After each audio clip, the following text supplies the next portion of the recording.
Baiklah, untuk standard pembelajaran yang seterusnya, yang terakhir, kita akan masuk pada langkah-langkah nak mengurangkan kesan krisis air.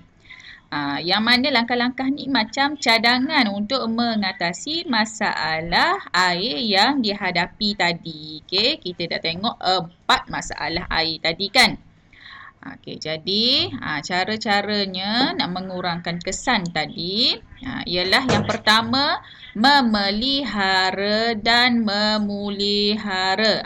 Berbeza ni memelihara dan memulihara.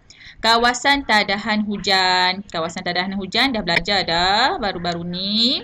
Okey, kawasan bukit yang ada pokok-pokok. Okey, yang kedua penguatkuasaan undang-undang.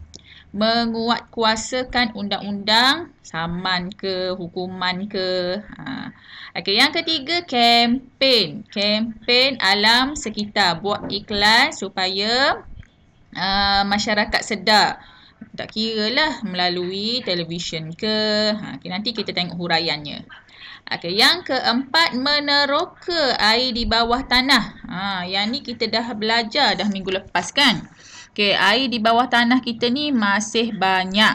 Okay, masih banyak yang belum diteroka. Hanya 3% baru kita guna air bawah tanah. Okay, jadi terokalah air bawah tanah tu air bersih. Dia air mata air kan, dia bersih. Okay, yang terakhir merawat semula air yang dah kotor, yang ada sampah sarap tu rawat semula air deh.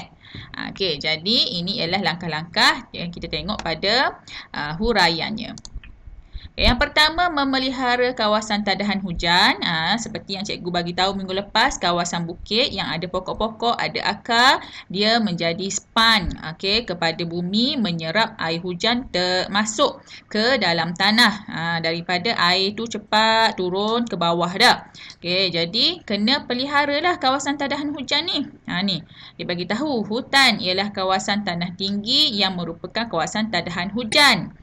Okey, perlu dipelihara dari sebarang bentuk pencerobohan.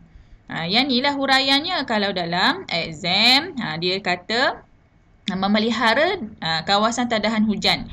Pelihara supaya tak ada orang menceroboh masuk ke dalam hutan, lepas tu dia tebang pokok-pokok dalam hutan.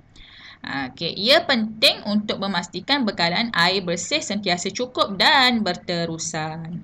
Okey, contoh dibagi, ni di Padang Terap Kedah, merupakan kawasan tadahan hujan bagi empangan pedu.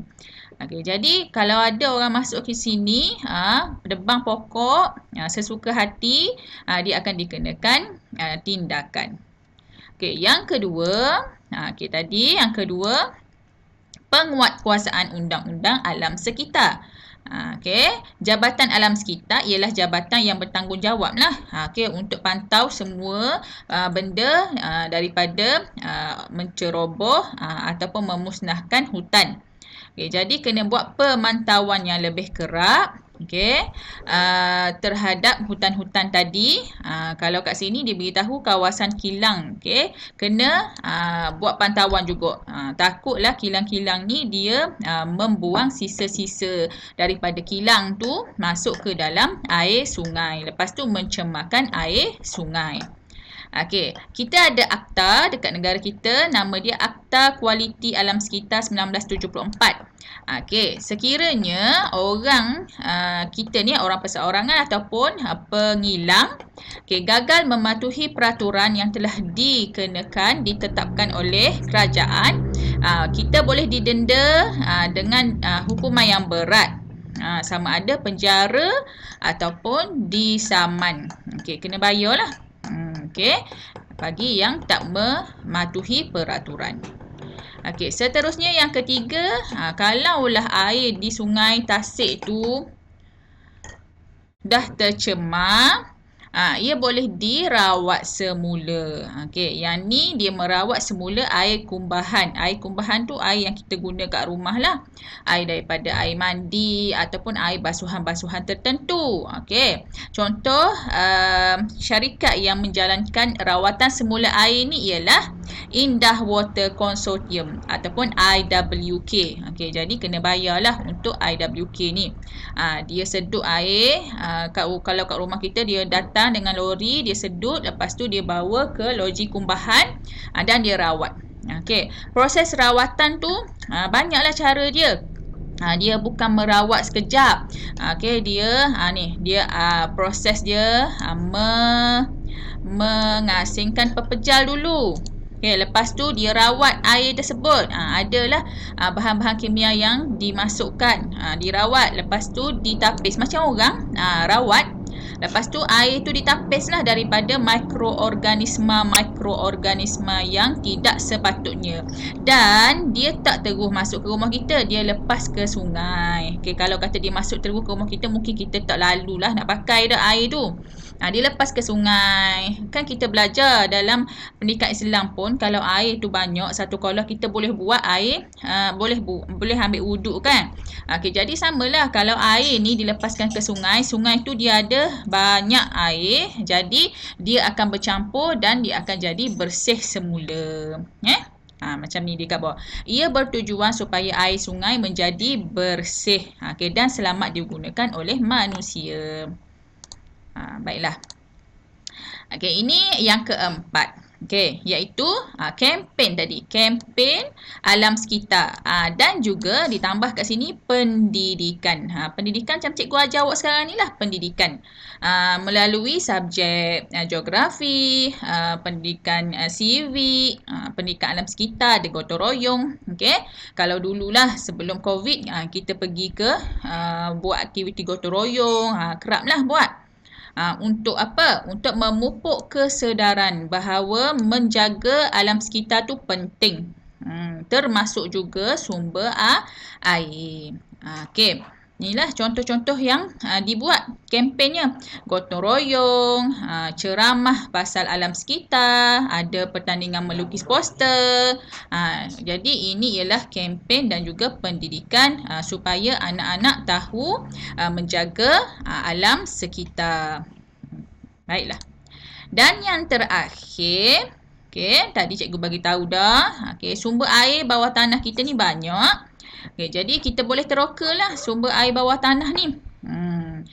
Kerajaan menerusi Kementerian Air, Tanah dan Sumber Air akan melakukan kajian menyeluruh untuk menjadikan air bawah tanah sebagai sumber air tenaga negara yang baru.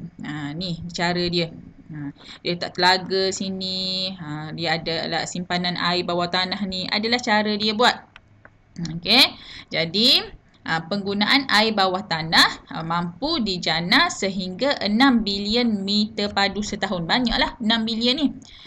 Contoh dia buat disebabkan negeri Selangor mengalami masalah air yang lama, yang panjang.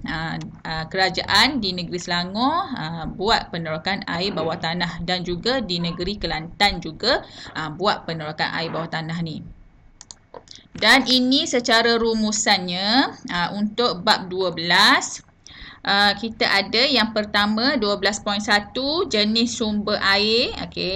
Cikgu rumuskan semula. Kita ada air permukaan dan air bawah tanah.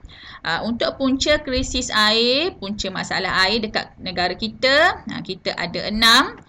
Penebangan hutan di kawasan tadahan hujan, fenomena cuaca kemarau, lepas tu pembuangan sampah sarap, permintaan tinggi daripada sektor perindustrian, penggunaan baja kimia dan racun serangga, peningkatan populasi. 3. Krisis air kesannya. Ada 4. Tadi baru belajar.